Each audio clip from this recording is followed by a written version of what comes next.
बचपन खेल में खोया, जवानी नींद भर सोया, बुढ़ापा देख कर रोया, मौत हंसती है। बचपन गया, जवानी गई। आवाज सेट नहीं है तुम्हारी साउंड की। बचपन गया, जवानी गई, अधेड़ी गई,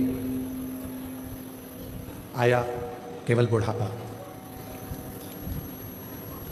और बचपन खेल में खोया, जवानी नींद भर सोया, बुढ़ापा देख खोया, सिरा में मौत हंसती है। बचपन, इसको सेट करिए, गला खींच रहा है, गला फट। जवानी, अधेड़ी और बुढ़ापा, ये चार अलग अलग अवस्था हैं। और इन अवस्थाओं में हम कितना भगवान का भजन करें हैं, हम कितना मंत्र जाप करें हैं, हम कितना स्मरण करें हैं, हम कितना कीर्तन करें हैं। शिव महापुराण में एक बात और अच्छी बताई कि मान लो हम यदि भगवत नाम कीर्तन ना कर पाए, हम भगवत भजन ना कर पाए, हम स्मरण ना कर पाए, हम मंत्र जाप ना कर पाए, तो उस परमात्मा की चौखट पर जाने के लिए फिर हम कौन सा ऐसा अपनी जिंदगी का कर्म करते रहें जिससे उस परमात्मा के सामने हम जा सकें, उस परमात्मा के सामने हम पहुंच सकें। साउंड कान में चुभने वाला हो रहा है, इसको मिठास डालिए, वाणी खींच कर बोलना पड़ रहा है।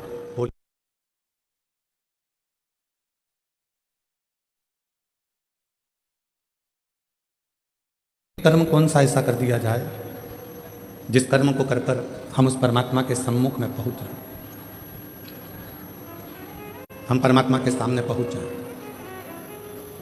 और शिव महापुराण में वेद व्यास जी वर्णन करते हैं कि वो एक कर्म ऐसा है, सत्कर्म।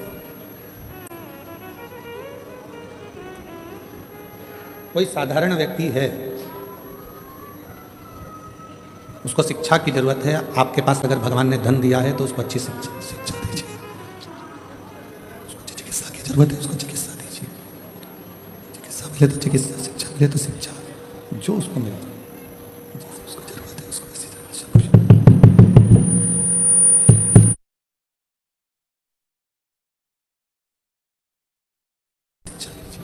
उसको चिकित्सा की जरूरत है, उसको चिकित्सा दीजिए।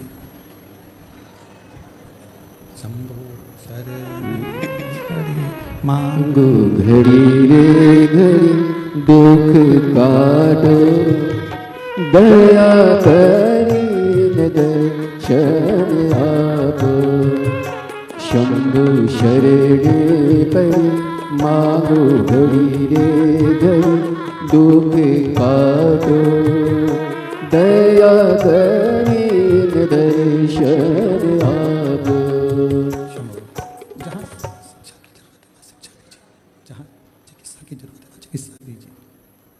शिक्षा और चिकित्सा, ये दो शब्द हैं।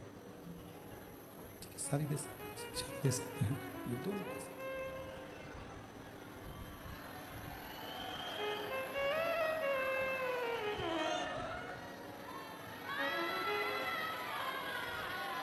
जहाँ शिक्षा की जरूरत है, जहाँ शिक्षा दीजिए, जहाँ चिकित्सा की जरूरत है, चिकित्सा दीजिए, दोनों चाहिए। कोई व्यक्ति है, उसको शिक्षा की जरूरत है तो उसको शिक्षा प्रदान करें, उसको चिकित्सा की जरूरत है, उसको चिकित्सा प्रदान करें।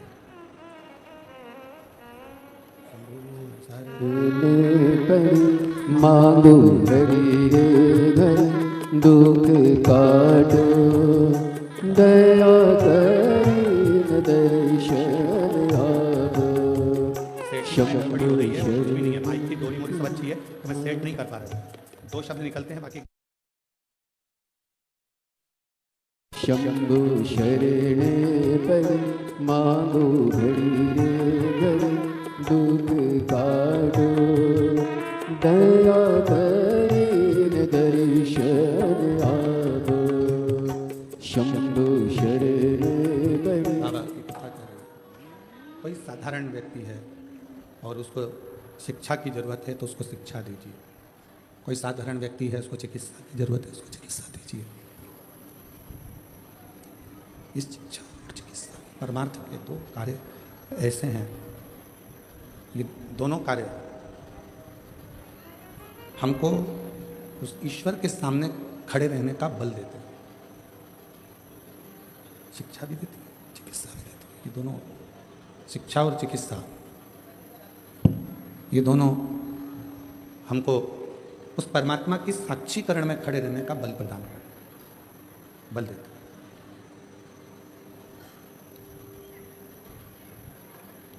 परमार्थ, कई लोग कह देते हैं कि हम बहुत दान करते हैं, कई लोग कह देते हैं हम बहुत पुण्य करते हैं, कई लोग कह देते हैं कि हमने दान भी किया, पुण्य भी किया, सत्कर्म भी किया, हमने बहुत कुछ किया, दान भी कर रहे हैं, कर्म भी कर रहे हैं।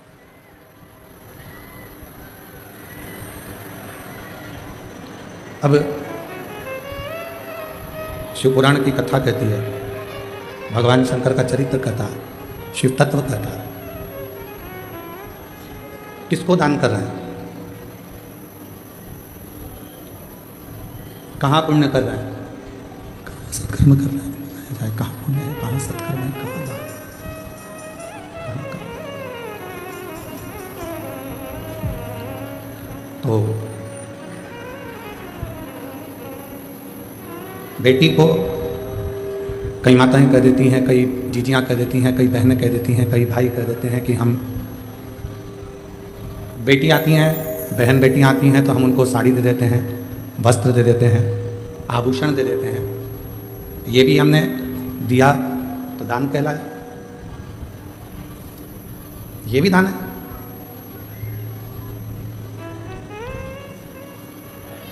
थोड़ा सावधानी से सुनिएगा कथा को। तुम्हारी बहन आ रही है, तुम्हारी बेटी आ रही है और उसको तुम कुछ दे रहे हो, वो दान नहीं कहलाएगा, वो उसका हक कहलाएगा।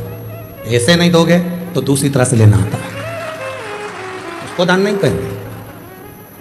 बहन को कल साड़ी दिला दी तो तुमने सोचा कि मैंने उसको साड़ी दिला दी है, तो तुमने सोचा कि मैंने उसको दान कर दिया, उसको बस तुमने दान कर दिया, उसको आभूषण दिला दिया तो दान कर दिया।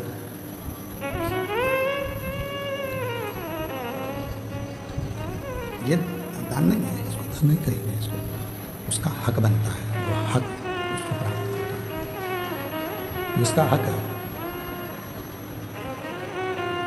बोले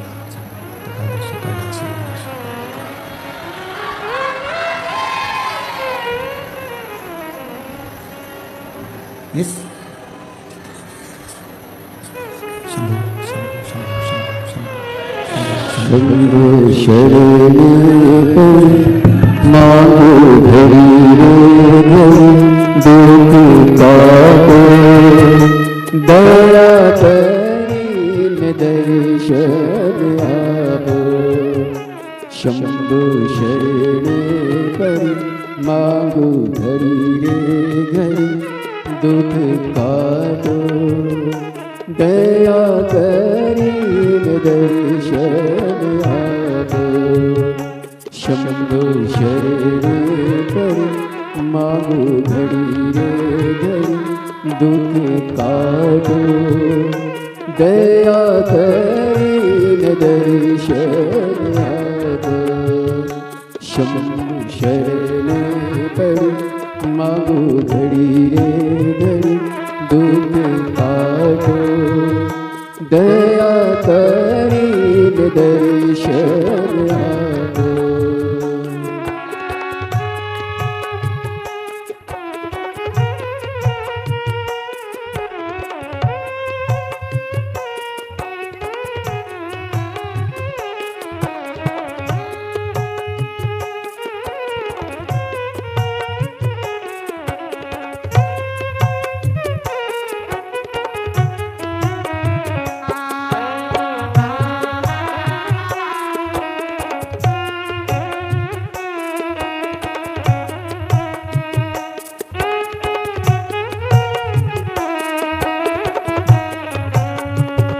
शंभु शरण मांगो घड़ी रे घड़ी दुख काटो, दया करीन दर्शन आपो।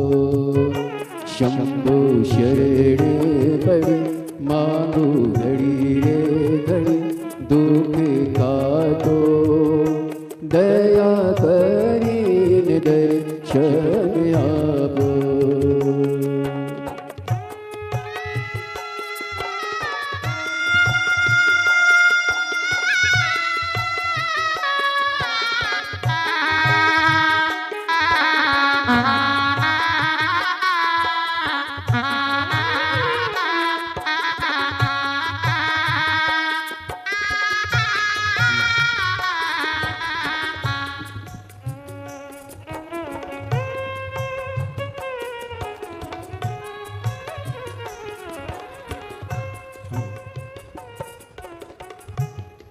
कई लोग कह देते हैं कि बहन बेटी को दिया तो दान दिया।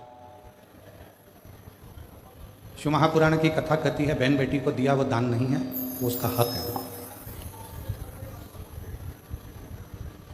उसको दान नहीं कह सकते, वो उसका हक बनता है।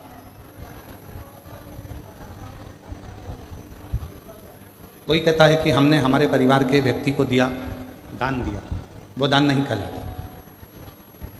दान की परिभाषा किसको कही गई कि परिवार के अंदर कोई दूसरा व्यक्ति है, मान लो कोई रिश्तेदार है और उसका बच्चा पढ़ना चाहता है, शिक्षा अध्ययन करना चाहता है, उसको चिकित्सा की जरूरत है, आपने उसके लिए कोई सहयोग करा, वो दान की गिनती में आएगा, उसको दान कहा जाएगा कि वो। अब ऐसे तो लोग कह देते हैं कि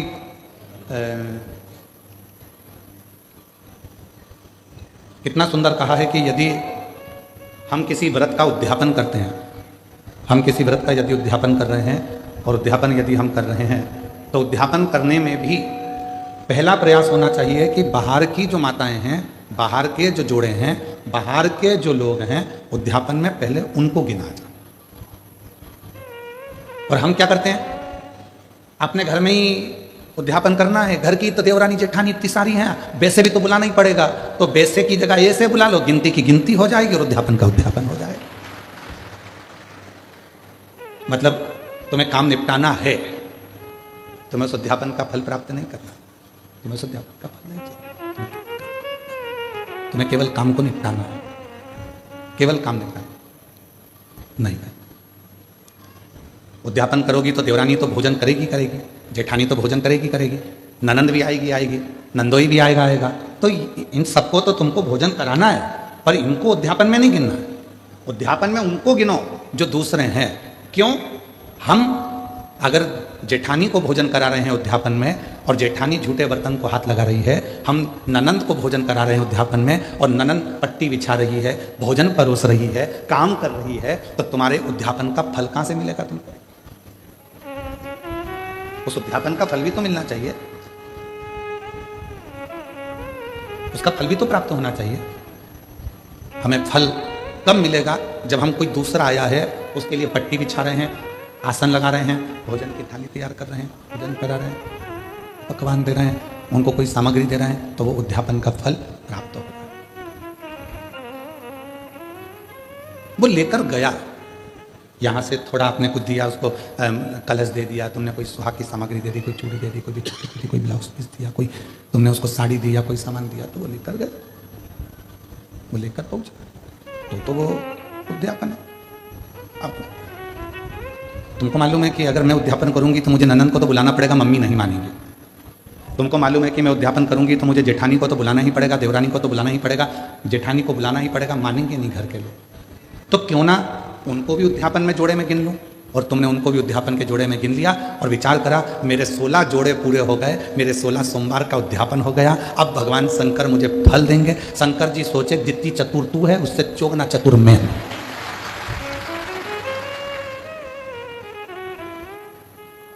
कर वापिस उद्यापन, फिर वापिस कर 16 सोमवार, वापिस 16 सोमवार, वापिस उद्यापन कर, वापिस व्रत कर, वापिस कर। पशुपति व्रत किस किसने करे? हाथ उठाओ। पशुपति व्रत जिस जिसने करे पशुपति व्रत को, पशुपति व्रत जिस जिसने भी करे हाथ उठाओ जरा। हाँ ठीक है, रखिए, प्रणाम। हम भी करेंगे, ठीक है, हम भी हाथ उठाए, हमने भी करा। और हमारी धर्म पत्नी, ऐसा कोई महीना नहीं जाता होगा जिस महीने में एक बार पूरे 5 पशुपति व्रत नहीं कर लेती है। उसका नियम है, वो व्रत महीना 2 महीना में, 2 महीना 3 महीना में पशुपति व्रत करती रहती। पशुपति व्रत में कई माताएं कहती है, गुरुजी आपने कहा कि आखिरी में जिस दिन पशुपति व्रत का उद्यापन होता है उस दिन एक श्रीफल भगवान शंकर को भेंट के साथ में चढ़ा देना चाहिए, भेंट के साथ में रख देना चाहिए। इसका मतलब क्या है? इसका महत्व क्या है? इसका मतलब क्या होगा? इसका महत्व क्या होगा? तो वो पशुपति नाथ है, उसको पशुपति नाथ कहते हैं। और वो पशुपति नाथ है। पूरे 5 व्रत में हमने मान लो कोई गलती करी हो, 5 व्रत में हमने भगवान को शीश नहीं झुकाया हो, 5 व्रत में हमने भगवान को नमन ना करा हो, तो ये जो श्रीफल है, जो ये श्रीफल, जो ये नारियल है, ये शीश का काम करता है। नारियल शीश का काम करता है। और ये श्रीफल नारियल हम भगवान शंकर को देते हैं। ये श्रीफल नारियल भगवान शंकर को देते हैं, प्रदान करते हैं। शंभु शंभु शंभु शंभु शंभु। ये नारियल शीश का काम करता है। हे प्रभु, हो सकता है कि मैंने अपना शीश आपके चरणों में नहीं नवाया, हो सकता है जैसे गलती हो गई, हो सकता है मैंने गलती करी हो, मैं आपके चरणों में शीश, इसलिए मैंने ये शीश रूपी नारियल, मैंने ये अपना मस्तक, शंभो शंभो, मैंने अपना ये मस्तक, अपना ये शीश आपके चरणों को नमन करने के लिए दिया। ये आपके चरणों में मैंने छोड़ दिया और अब सौंप दिया इस जीवन का सब भार तुम्हारे हाथों में, अब सौंप दिया इस जीवन का सब भार तुम्हारे हाथों में, है हार तुम्हारे हाथों में और जीत तुम्हारे हाथों में, है हार तुम्हारे हाथों में और जीत तुम्हारे हाथों में। भार हमने परमात्मा के चरणों में सौंप दिया। श्रीफल देना मतलब परमात्मा के चरणों में सब कुछ सौंप देना, उनके चरणों में छोड़ देना।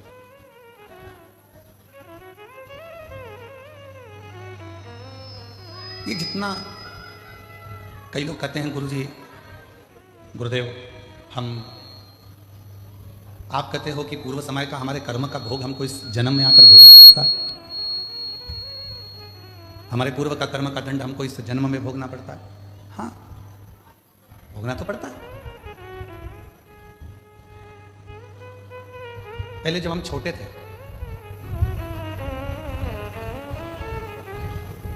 बहुत ज्यादा छोटे थे, तो नवरात्रि में कन्या भोजन करने जाती थी तो उनके साथ हम लंगूर भी जाते थे। और यहाँ पर कई जीजाउन बैठे होंगे, कई लड़के बैठे होंगे, वो भी बचपन में चले जाते हैं। भले वो नहीं कह रहे तो क्या हुआ, पर हम तो कह रहे हैं ना, हमारी कथा तो हमको सुनाने में क्या दिक्कत है। उनको शर्म आती होगी कि हमने क्या कन्या भोज में कन्या के साथ बैठकर भोजन कर, हमने तो किया। पर जिन जिन के यहाँ भोजन करने जाते थे वो आंटी इतनी चतुर होती थी ना,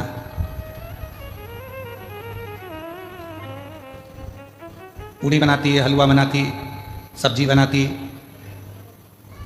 अब उस समय पर हमें भी 3-4 घर में भोजन करने जाना पड़ता, तो कई घर ऐसे थे कि जहां पर हम भोजन नहीं कर पाते, तो वो क्या करती, बेटा जितना खाना उतना खाना, बाकी का बांध के ले जा। वो आंटी इतनी चतुर थी कि हमें जितना खाना होता था उतना खा लेते थे, और बाद में वो आंटी ऐसे पूरा पत्तल की ऐसी घड़ी बना के उसमें पूड़ी सब्जी सब रख के और हमको दे देती थी, और साथ में विदा में एक केला भी दे देती थी, और हम चले गए। उस समय का देवी जी के समय पर जो हमने कन्या भोज में भोज करा और जो पत्तल लेकर आए, आज समझ में आता है कि उनके घर में हम पूरा नहीं खा सके तो उसने पत्तल में बांधकर दे दिया। उसी तरह ऊपर भी हमारा कर्म का दंड हम पूर्व जन्म का नहीं भोग सके तो उसने हमारे जन्म के साथ पत्तल में बांधकर अभी दे दिया। ये जितना संसार में आने के बाद हम भोग भोगते हैं, ये हमारे वहां पर नी निपटा के आए तो आज हमें भोगना पड़ता। कोई पूर्व का कर्म जो था वो हम नहीं भोग सके तो उसका थोड़ा सा भाग रह गया, और वो भाग आज हमको भोगना पड़ा। और कोई पिछले जन्म के अच्छे कर्म बाबा तेरा साथ मिला, हम पिछले जन्म के कर्मों का भोग भोगते भोगते भोगते भोगते इस जन्म का भी भोग भोग रहे हैं। और कोई हमारे पूर्व में हमने कोई पुण्य करा होगा, मेरी जीजियों ने, मेरे जीजाओं ने, मेरी बेटियों ने, बेटाओं ने, मेरे बुजुर्ग माँ बाप ने कोई पुण्य करा होगा, उस पुण्य का फल ये मिला कि बड़ौदा में शिव पुराण की कथा हुई और उस पंडाल में अपन जाकर बैठे। ये पूर्व का पुण्य है, पूर्व का पुण्य। कोई अच्छा कर्म हमारी जिंदगी में हमने करा होगा तो वो हमारे सामने आकर प्रकट होगा।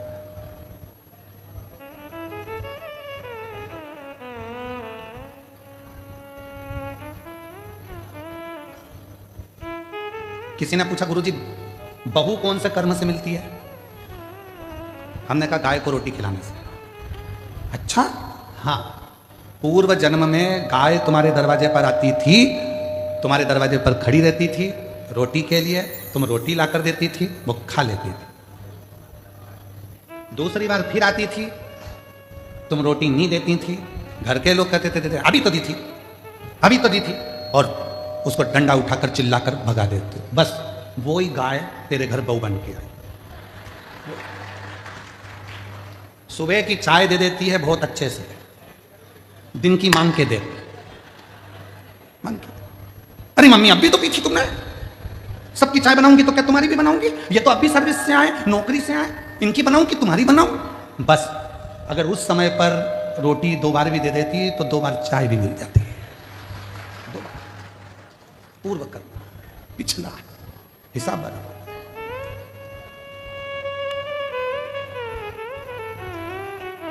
एक पुरानी कथा बहुत पहले हम श्रवण कराए थे, आज फिर स्मरण में आ गई कि एक राजा के लड़के की शादी हुई, और राजा के लड़के की शादी हुई और घर में बहू आ गई।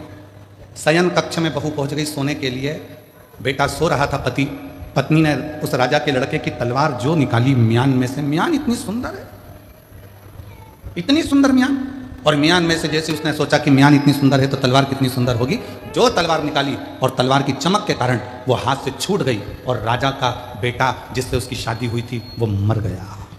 तलवार छूटते ही उसी के ऊपर गिरी और उसका गला कट गया, वो मर गया। उस बहू ने विचार करा कि मुझे मृत्यु दंड मिलेगा, राजा का इकलौता लड़का है। उसने उस राजा के लड़के को खींचा, तुलसी के क्यारे के पीछे ले जाकर उसको पटका और कक्ष में चली गई। सवेरे सवेरे मंदिर में पंडित जी पूजन करने आए और वो चिल्ला चिल्ला कर आवाज लगाने लगी, हाय मेरे पति को मार दिया इस पंडित ने, ये पंडित ने मेरे पति को मार दिया, चिल्ला चिल्ला कर आवाज।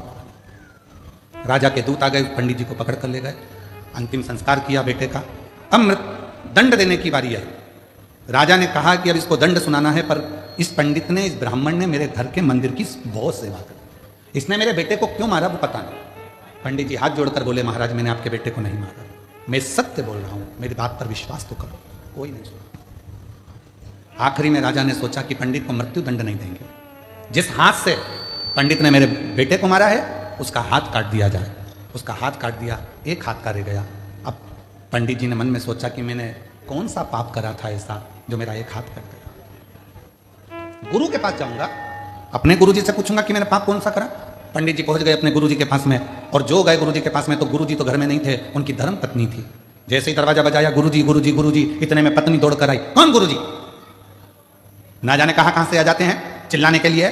मेरे गुरु जी यहीं रहते थे। हाँ, कहीं पर पड़ा होगा तेरा गुरु, चल निकल यहां से। पत्नी चिल्ला कर दौड़ी, पंडित जी चले गए।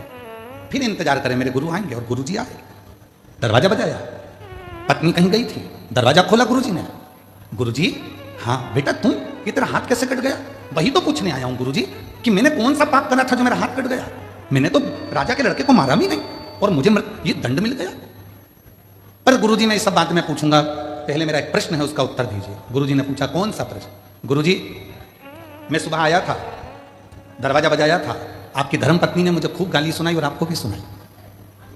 मेरा कर्म दंड बाद में बताना, पहले ये बताओ कि आपका पूर्व का कौन सा कर्म था जो ऐसी मिली है? ये मिली आपको, आप तो इतने विद्वान पंडित जी, इतने विद्वान गुरु जी, और आपकी पत्नी ऐसी मिली है। तब गुरु जी ने कहा, देख बेटा ये मेरे पूर्व जन्म की बात है। पूर्व जन्म में ये गधी थी, मैं कौवा था। इस गधी की पीठ पर वजन ढोते ढोते ढोते ढोते घाव हो गया। घाव के कारण एक फोड़ा हो गया था। मैं कौवा उड़ कर आता था, इसकी पीठ पर बैठकर इसके घाव को खरोदता था। घाव खरोदते खरोदते वो गधी इतनी परेशान हो गई कि मेरे कारण बस वो भागकर हरिद्वार चली गई। मैं उसको ढूंढता ढूंढता कौवे की योनि में हरिद्वार पहुंच गया, और फिर वो गधी मिल गई। मैंने फिर उसकी पीठ को खरोदा, वो दौड़कर गंगा जी में कूद गई। मैं भी गंगा में कूद गया, मर गए। मरे तो मैं इसका पति बना और ये मेरी पत्नी बनी। उस समय पर मैं अपनी चोंच से इसको खरोदता था, अब ये अपनी चोंच से मुझे खरोद, अभी अपनी चोंच से मुझे खरोद रही। गुरु जी ये तो मैंने सुना, पर मेरा हाथ क्यों कटा, मैंने कौन सा कर्म करा? तो कहा पूर्व समय में तुम एक संत थे, बैठे थे, तुमने नियम लिया था कि मैं सत्य बोलूंगा और सत्य के सिवा कुछ नहीं बोलूंगा। सत्य बोलने का नियम लेकर तुम बैठ गए। और उसी समय पर एक कसाई के हाथ से गाय छूटकर भागी। तुम तब कर रहे थे, गाय तुम्हारे सामने से निकल गई। कसाई ने आकर तुमसे पूछा, तुमने मेरी गाय देखी है? तुम्हें सत्य बोलना था, तो तुम तप में लगे थे, तुम झूठ नहीं बोल सकते थे, इसलिए तुमने अपने हाथ का इशारा उस गाय की ओर कर। कसाई गया, गाय पकड़ी, उसको मार दिया। जो कसाई था वो राजा का लड़का बना, जो गाय थी वो बहू बनी। और उस कसाई ने उस गाय को काटा था तो उस बहू के हाथ से तलवार छूटी और वो कसाई जो राजा का लड़का बना था उसको कटना पड़ा। और तूने हाथ का इशारा कर कर बताया था गाय का स्थान, इसलिए तेरा यह हाथ कटा है, इसलिए तेरा हाथ। कोई पूर्व का कर्म हमारा ऐसा होता है जिसको हमें भोगना होगा। कई लोग कहते हैं हम मंदिर जाते हैं, इसके बाद भी हमें दुख पीछा नहीं छोड़ता, हम भगवान का भजन करते हैं फिर भी दुख पीछा नहीं छोड़ता। हमारा पूर्व का हम जो कर कर आए हैं वो तो, हम जो वहां पर भोजन नहीं कर पाए तो पत्तल बांध कर लाए हैं, वो तो खाना पड़ेगा। वो तो लाए हो ना बांध कर, तो उसको तो भोगना ही है। पर कुछ अच्छे कर्म करकर, जब हम कुछ अच्छा कर्म करना प्रारंभ करते हैं तो हमारा कर्म श्रेष्ठ होते चले जाता। महाराज